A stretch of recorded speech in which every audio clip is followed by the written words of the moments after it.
Welcome, everyone, and welcome back to the Real Club. Okay, we just started something new. And before we get into tonight's mess, let's go ahead. Let's like that video. Let's share it with somebody who likes a little strange teen horror and rude and foolishness, and subscribe if you haven't already. Now, when we left off last week, Thalia had just finished telling the Thrill Club her latest gruesome story, except we kind of found out that Seth actually wrote it, y'all. And Thalia has been passing his stories off as her own, right? And Seth has decided to use their actual friends as characters, which is a little weird and creepy. Unfortunately for Chandel, she got cast as the one who got her throat cut in a Fair Street Cemetery. Chandel tells Thalia, "Hey, maybe don't unalive me in your little stories anymore," which is kind of fairly reasonable in my opinion. Thalia responds by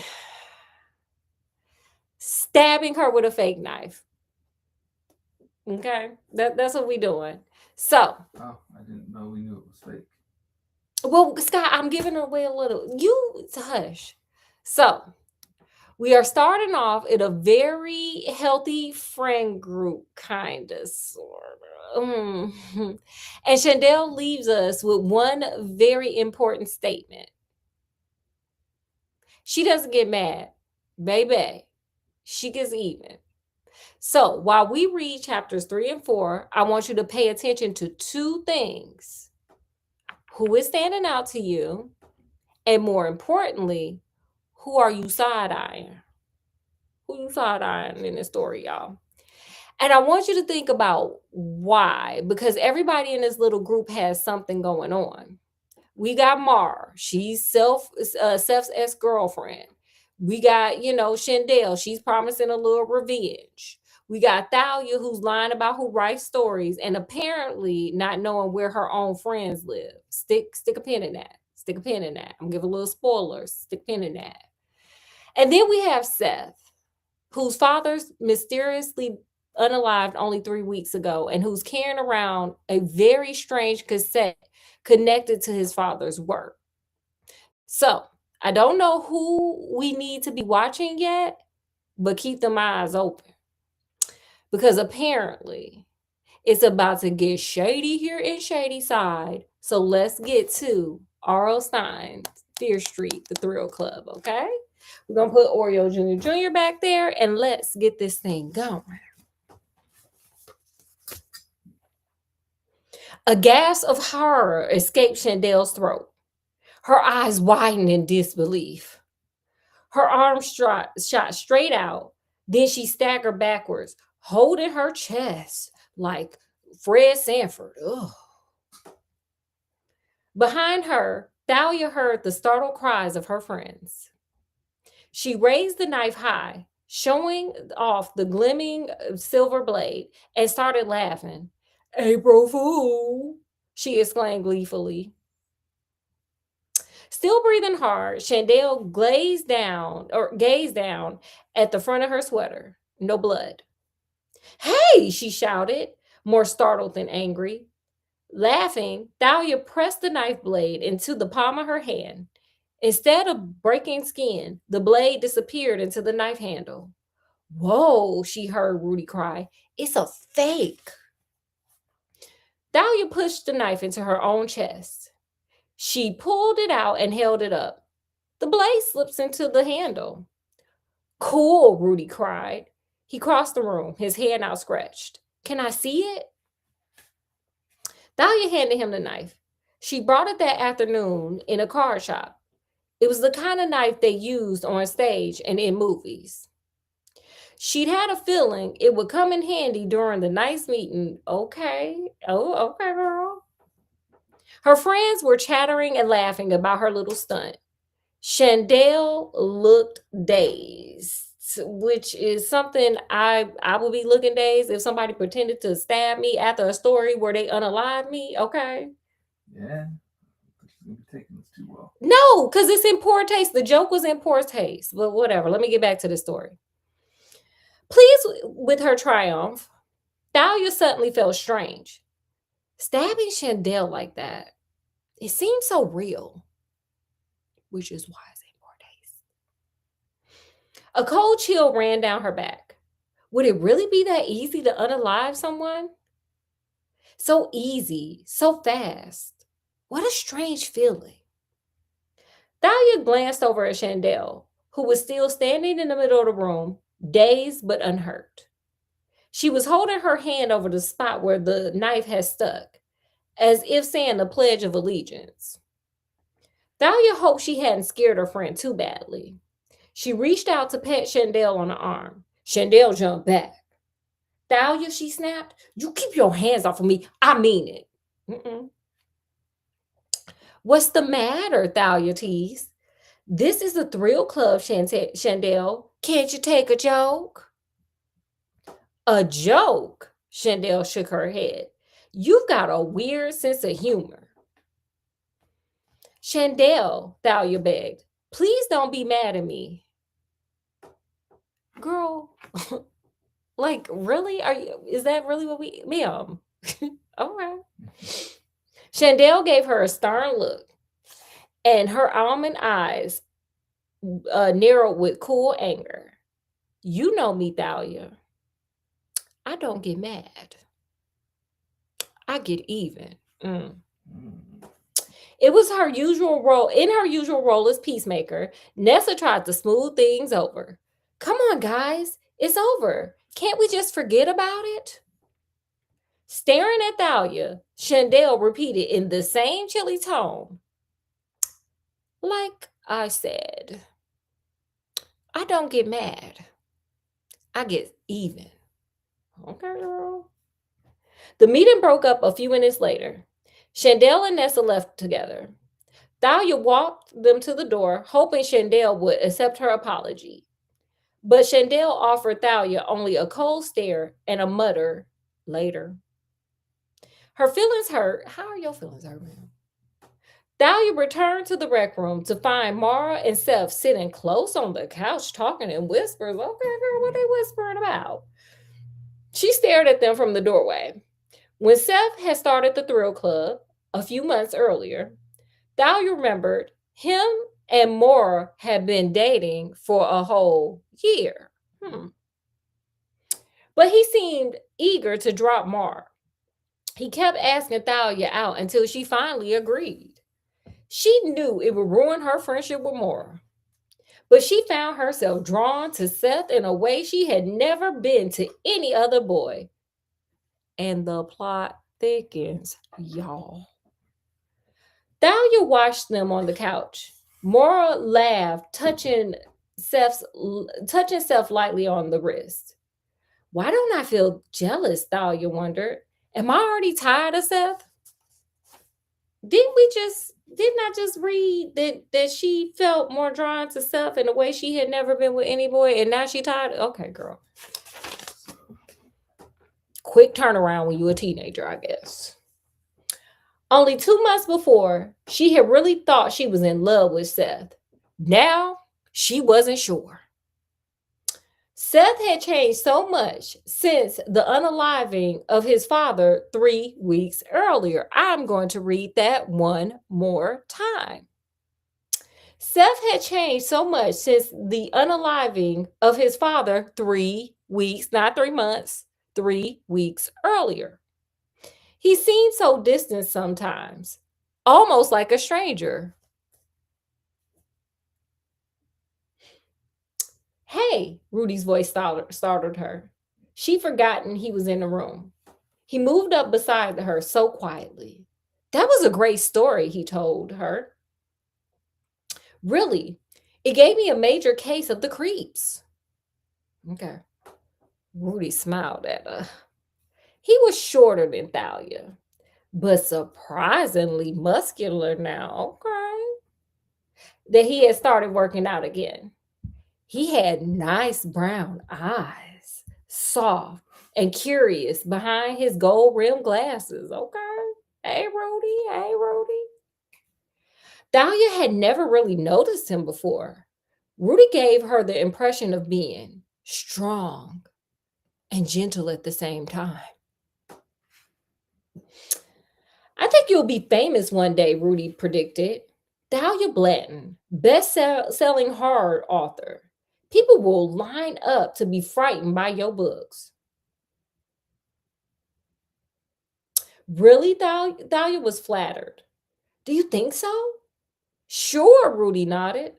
He barely finished speaking when Mara rushed across the room and grabbed Rudy by the arm. What are you two talking about? She demanded suspiciously. Nothing, Thalia replied innocently. Just talking about my story. Everyone was so stressed out tonight, Mara commented, holding on to Rudy and edging towards the door. I don't get it. Rudy glanced over his shoulder on the way out. See you at school, he called. Not if I see you first, Thalia joked. It's old joke night, she heard Mara mutter. They disappeared out the door.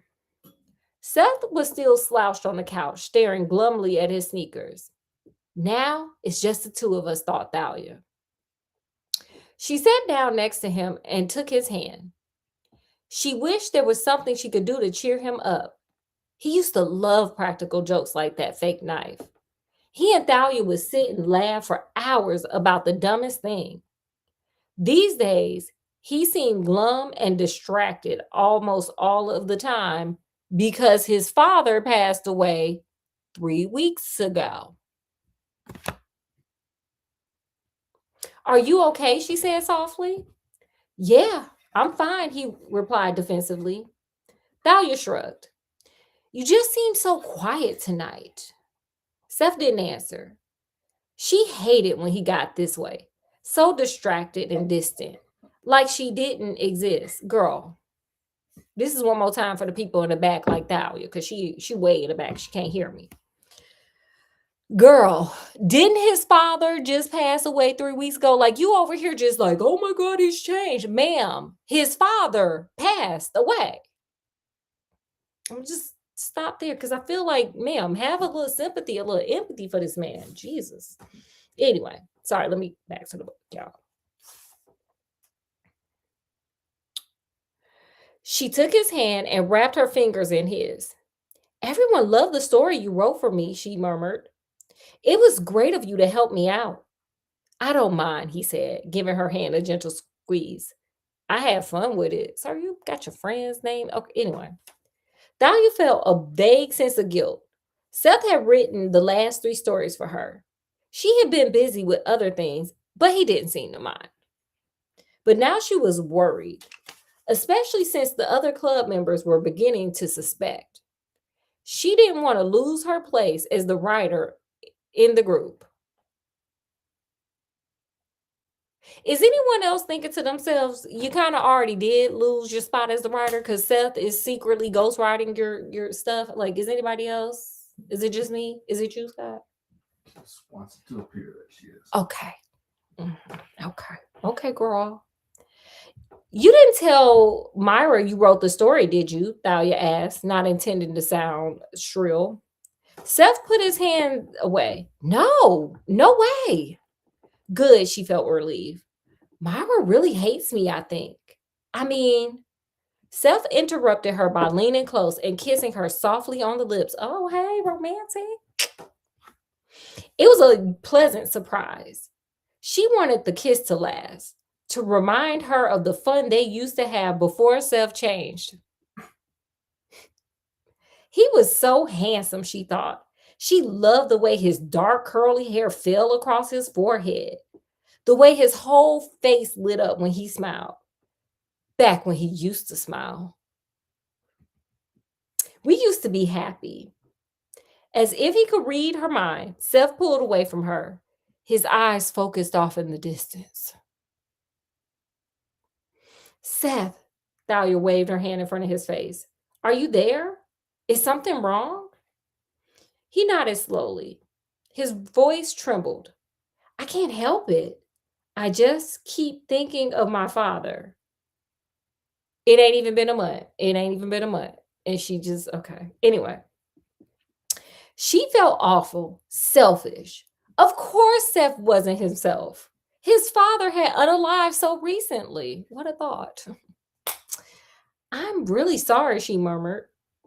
There was something else I didn't tell you, he said hesitantly. It was if a shadow of sadness passed across his face. She waited for him to continue. I was the one that found him. He was just sitting at the desk, sitting straight up as if he were alive. This weird tape was playing on his cassette player, very loud. Seth took a deep breath. He slowly let it out, then continued. I saw him sitting in front of the tape player. I went to talk to him and he didn't answer. I moved closer. His eyes were open, but he wasn't breathing. That's when I realized he was gone. I called for an ambulance, but it was too late. That's off. That's so sad. That's oh, Jesus. Have they figured out what he unalived of? Thalia asked softly. Seth shook his head. It's a mystery, Thalia. A total mystery. The doctors, the coroners, no one could figure it out. Finally, they just said natural causes. That's so awful.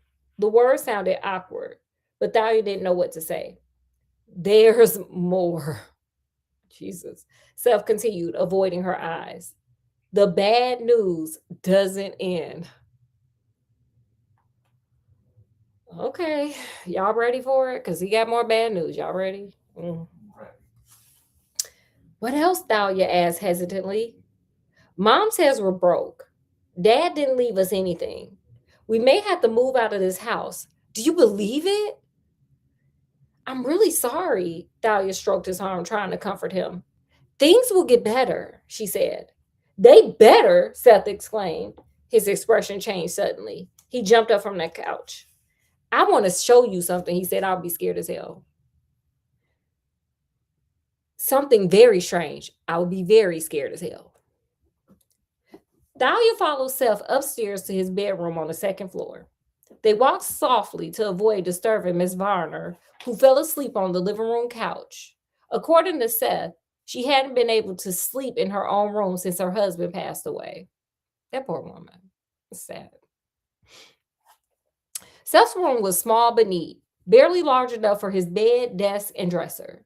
He had a poster of a basketball player on one wall. His guitar leaned against the closet door. Thalia stared at the framed photograph on his dresser top. It was a snapshot of her and Seth, taken before a school dance. It was a funny photo. They were both grinning like fools, mugging for the camera. Turning from the dresser, Thalia realized that she could see the bedroom of the house next door. The curtains were open and a light was on. Thalia saw someone moving around.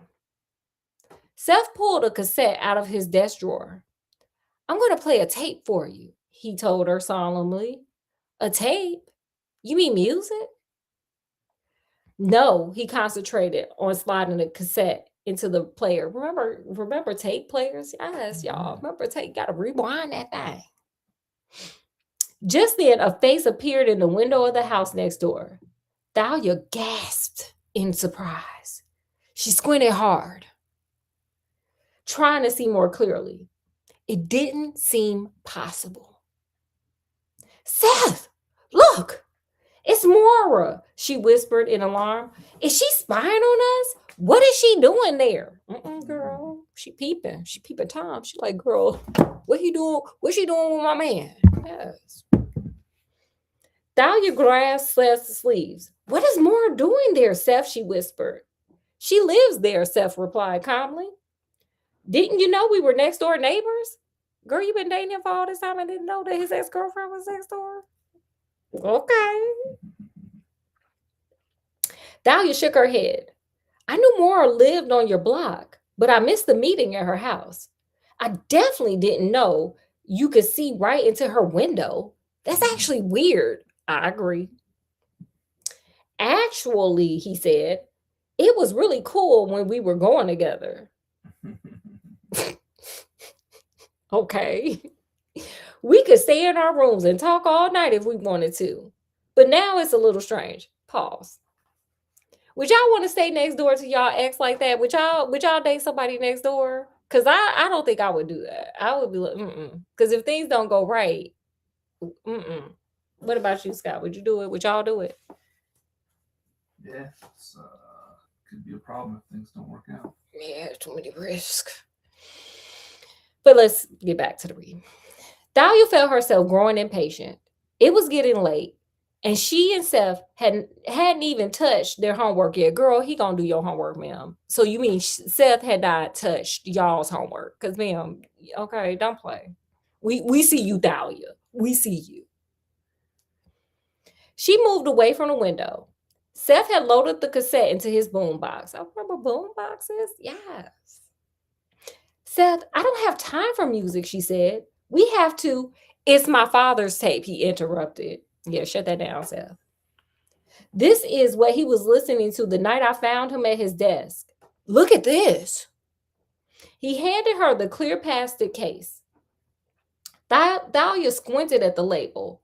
There were 2 words on it, written in Dr. Varner's microscopic printing. Transfer tape. Y'all put a pin in that. Put a pin in that. Okay. Transfer tape? What's that supposed to mean? You gotta hear it, Seth said solemnly. It's so weird. Seth had a strange gleam in his eye that made Thalia nervous. You know my dad was an anthropologist at the university, right? Well, he was working with a primitive tribe in New Guinea just before he unalived. He pressed the button and the tape began to play. Don't stop, No, I'm kidding. That's not what it wasn't Luke. Shout out to Luke, though, but it wasn't Luke. Thalia heard chanting voices, deep voices and shrill ones, chanting together in a steady, machine-like rhythm. The voices don't sound human, she whispered. The sounds all keep repeating over and over. Shh, Seth said, raising a finger to his lips. Just listen. He closed his eyes and seemed to fall into a dreamy trance. Thalia watched his lips moving soundlessly. What was he doing? Was he joining in the chant? Seth was starting to worry her. The strange voices grew louder and louder.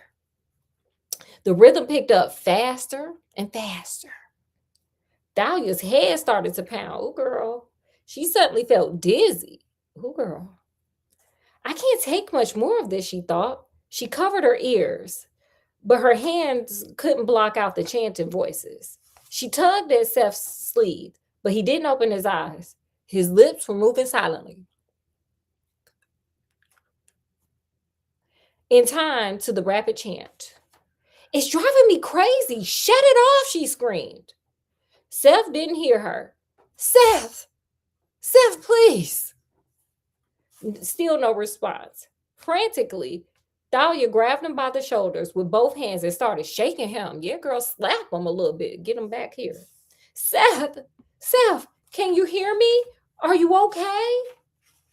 Huh? Seth slowly opened his eyes.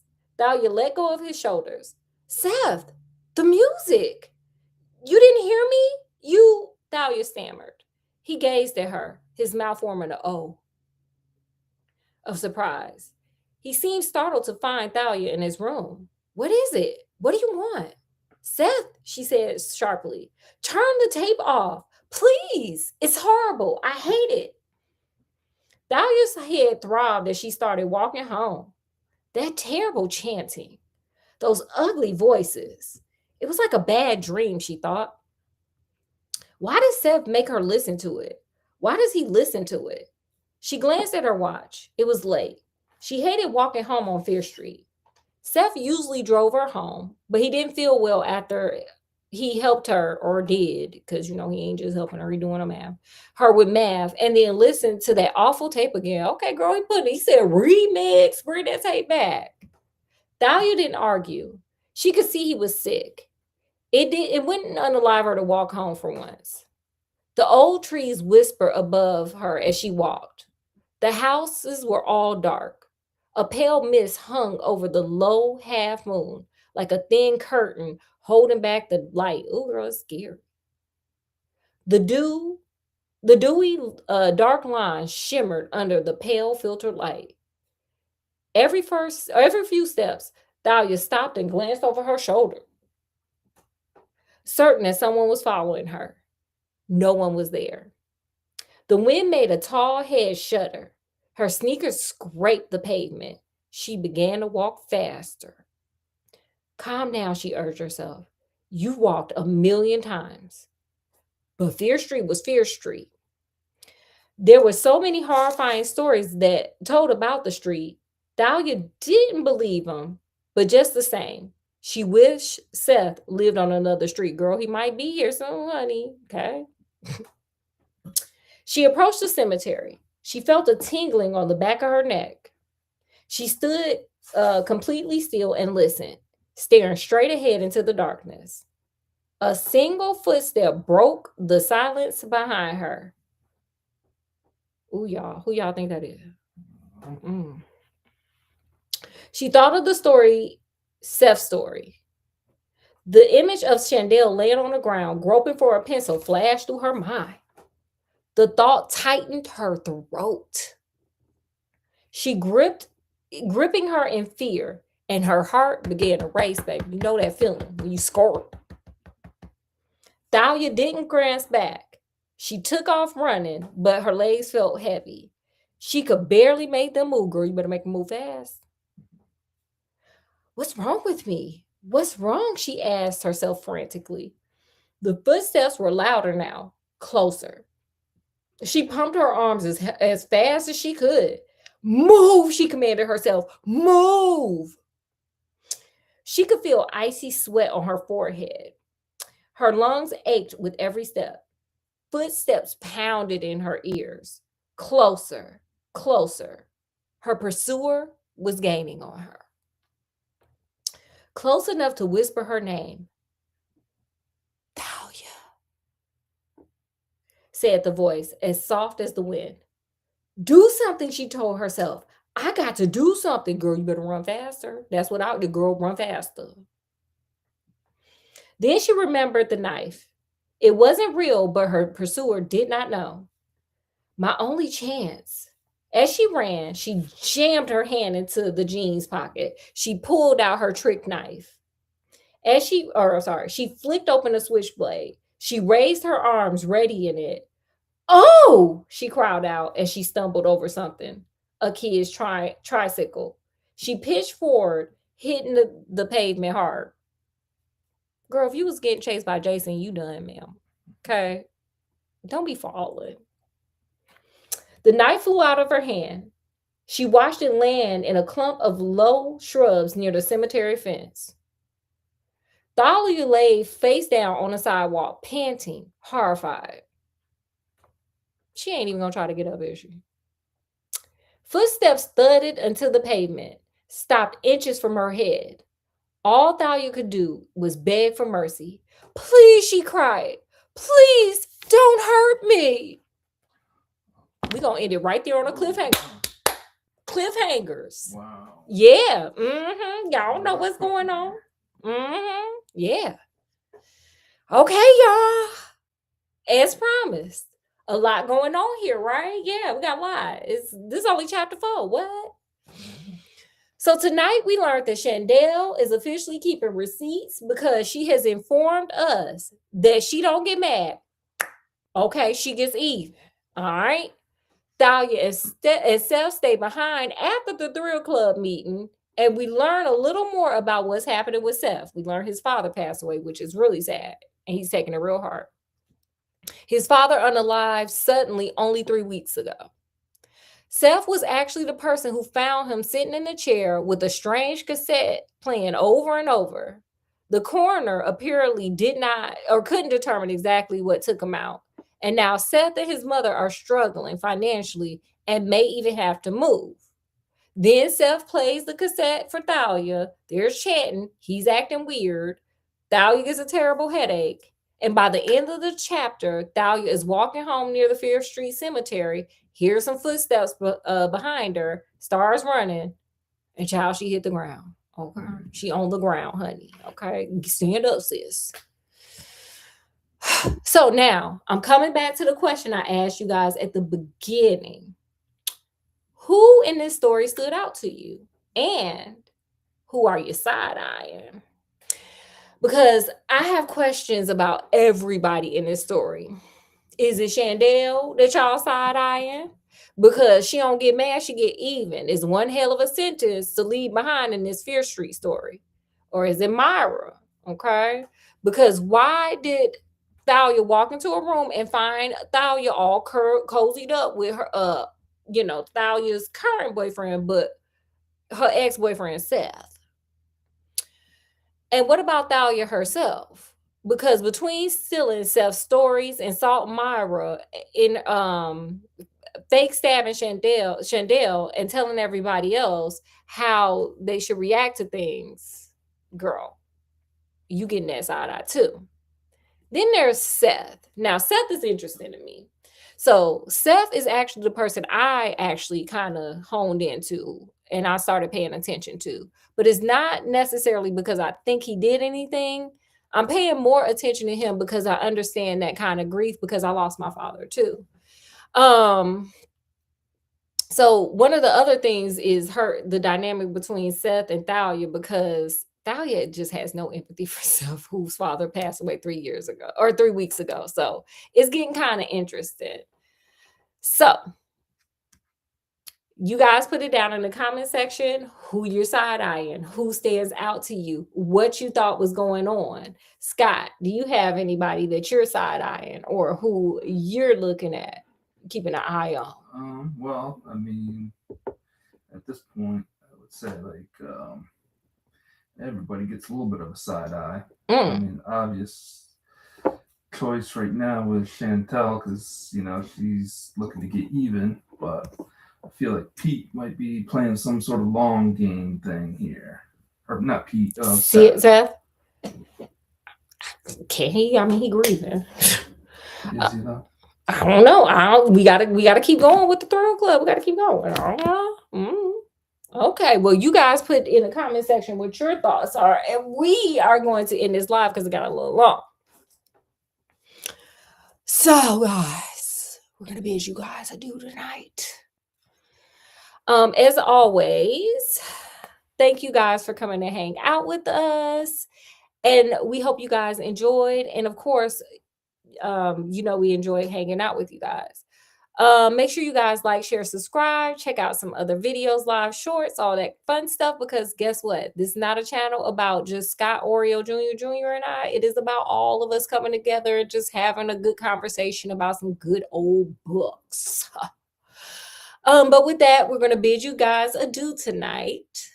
So from wherever we are, even when we're running through a cemetery and just falling all over the place and being a whole cliche, scary movie character, to wherever you guys are, peace, love, and happiness. And we'll see you guys tomorrow for more of Thrill Club. And also, it's a super scary Saturday sleepover. But until then, we'll see you guys later. Bye, y'all. Bye.